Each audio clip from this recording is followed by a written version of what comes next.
that you actually see. And I'm sure that was because the MPAA. Yeah, they're like, oh, just one time. Yeah, one time only.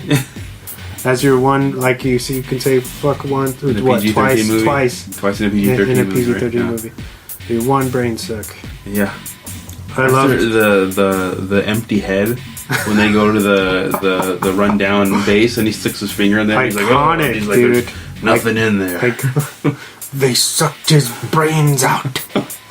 The delivery of that once he said that line, I was like, oh my god, Jesus, yeah, this is a 90s movie for sure. But man, those lines are perfect. Like, it's just, I don't know, this movie's good. It feels a fun movie. It feels kind of like Crybaby or the satire movies where that you can tell when they're literally being cheesy on purpose. Yeah, and it works. And there's nothing still quite like this movie. The way that it's edited, the way that it's put together. I used to hate those commercials, and then once I understood, I was like, oh, I've never seen that done. Yeah, like that's genius. Yeah. And it's really sad that this movie tanked in the U.S. It didn't do well. But it found its following. Yeah, it definitely has its cult following now. But I would chalk that up again to people don't like violence, or the hyper violence can move people away. Or push people away. Yeah. So I don't know, man. I hope they do some kind of... I know it just celebrated an anniversary recently. Maybe it's 20th? 22nd or something like that? I think it... 97? 97 would be like 20-something. I don't know. Yeah. Or with math, so don't worry about it. Whatever. Under 25, right? Yeah. Yeah, it'd be nice to see them re-release this, and I would definitely go watch that. Is it on? Do they have a Blu-ray version? Yeah, for the anniversary they brought it out. It has been officially released 4K. Remastered. Oh, nice. Okay. Yeah, 4K combo pack. You can check that out. What else? I do have Swan Facts. Oh yeah, so many of those. I'm sure we'll talk about something else too. Swan Facts. Alright, so the director, Paul Verhoeven, this is his favorite film of everything that he's done. Nice. Let's see why. Yeah, it is. It's a pretty ambitious film. The year in the movie is 2197. Okay. Or, the year the movie takes place in. The scene of Buenos Aires, which is where Rico is from, after it is destroyed, was actually stock footage from the Oakland fires that took place before the film was shot. I wouldn't doubt it. I wouldn't fucking doubt it. Which is kind of fucked up. Yeah. Let's use this tragedy. Yeah. And people do that shit more than you would think. Oh, yeah. Like the original Poltergeist film. You've seen it, right? Yeah. At the end, when she falls into that swimming pool they're building with the skeletons, and they're like coming out of the water, that's real skeletons. Damn. Real cadavers, dude. Because using real cadavers was cheaper than making the props. Fuck. That's how they rolled, dude. That's no wonder why that shit was cursed. Yeah, and all that shit that was happening. Well, of course, why would you're fucking with other people's remains? What the fuck? Who the fuck does that? Whatever. Jesus, Hollywood, I guess man. Toby Hooper and Spielberg, man. Yeah, Spielberg's like, fuck it. Crazy. I'm Spielberg, I do what the fuck I want. We're gonna need a bigger boat. Goddamn. The director never finished the novel on which the film is based around, admitting the book was too right-wing for him. And after a few chapters, he began to become bored and depressed. Damn. So yeah, this is the source material is based on a novel, and I guess the dude, the author, is did a bunch of tours in Nam or something like that, or he's a veteran, and basically that's why in the movie they kind of hint at if you don't join the service or whatever they call it, citizenship, the Federation. Citizenship or whatever, that you're kind of lazy or Yeah.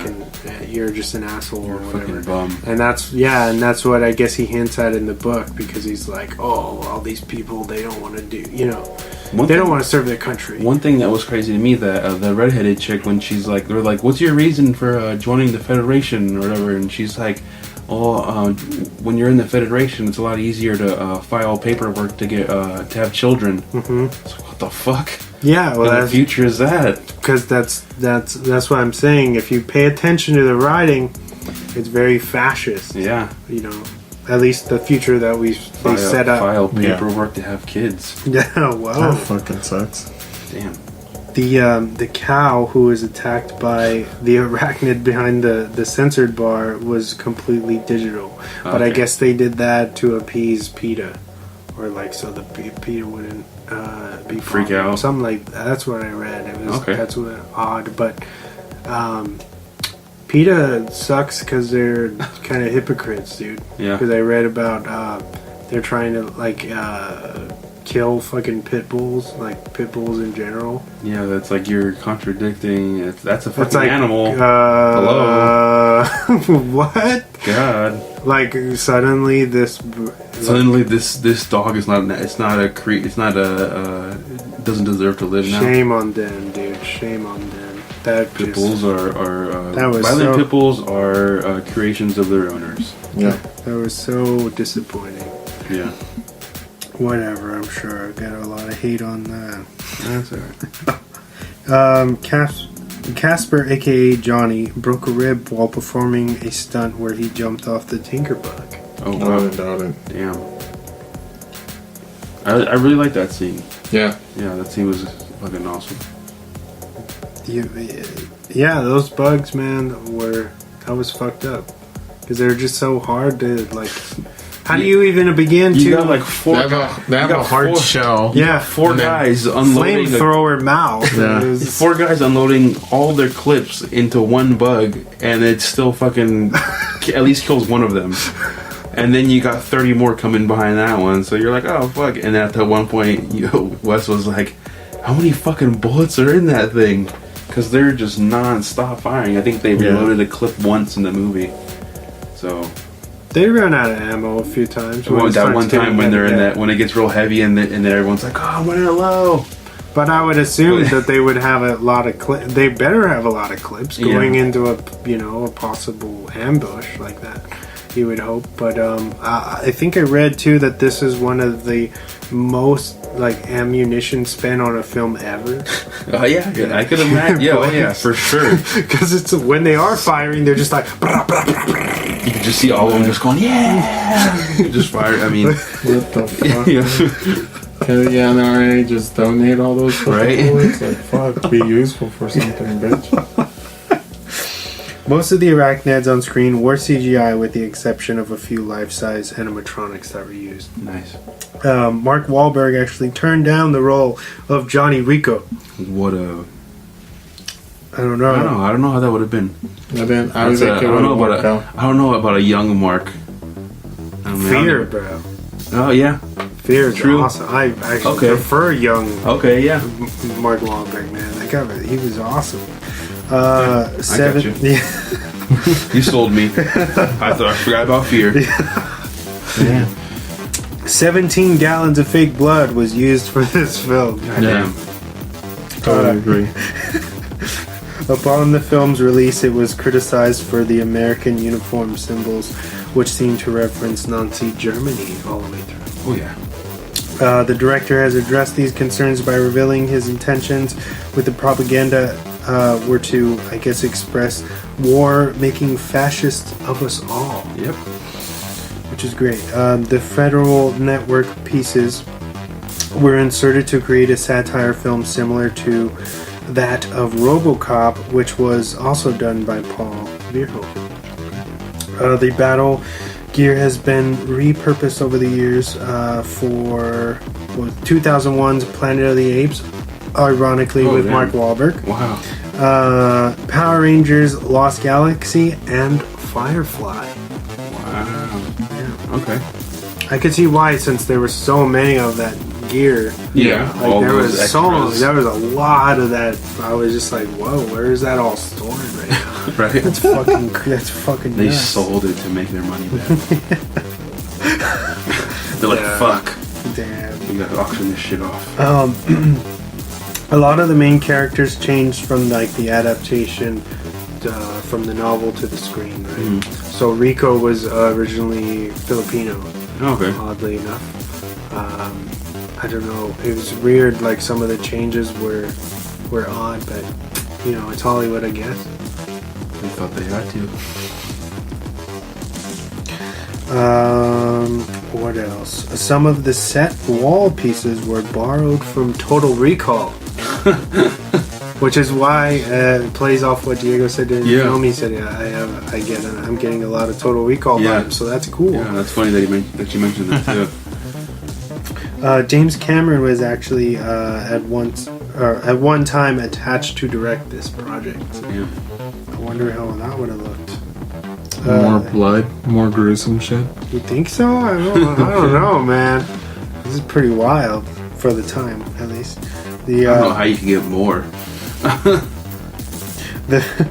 The Bug's design is a slightly altered version of the Tremors 2 Aftershock monster design, both of the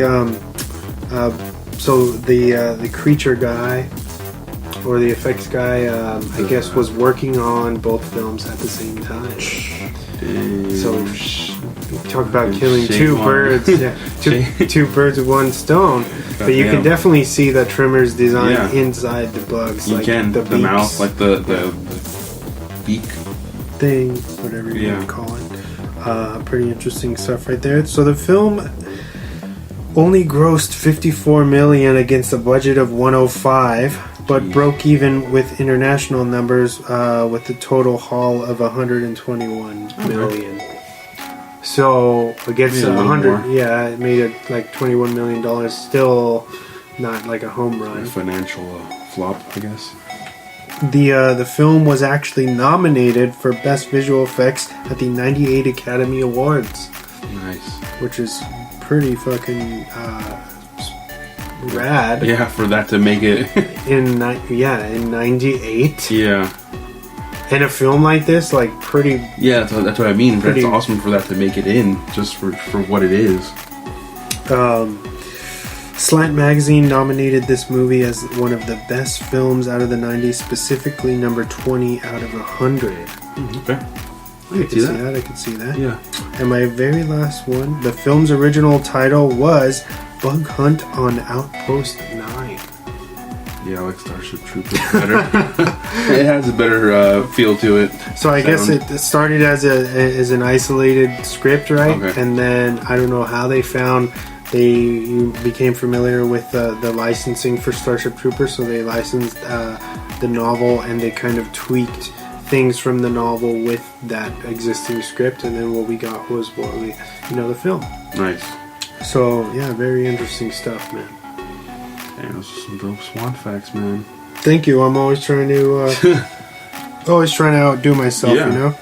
I think one of my favorite things in this was how fast Rico actually went up the chain of command from basically from private to from all of his his leaders getting murdered in front of him, and he's just oddly not affected by it. He's just like, his buddy gets fucking decapitated and he's like, all right guys, but let's move out. He's like, keep moving. Like, fuck, alright, didn't mean anything to you.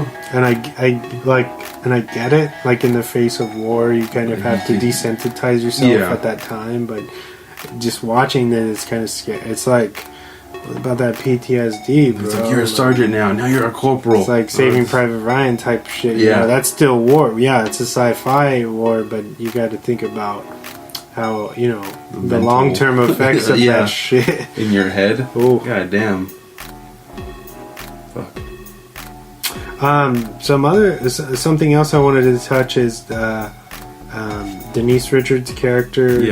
She's Rico's, aka Casper's love interest in this, or at least they start out that way, and then they part ways. So he basically joins the Federation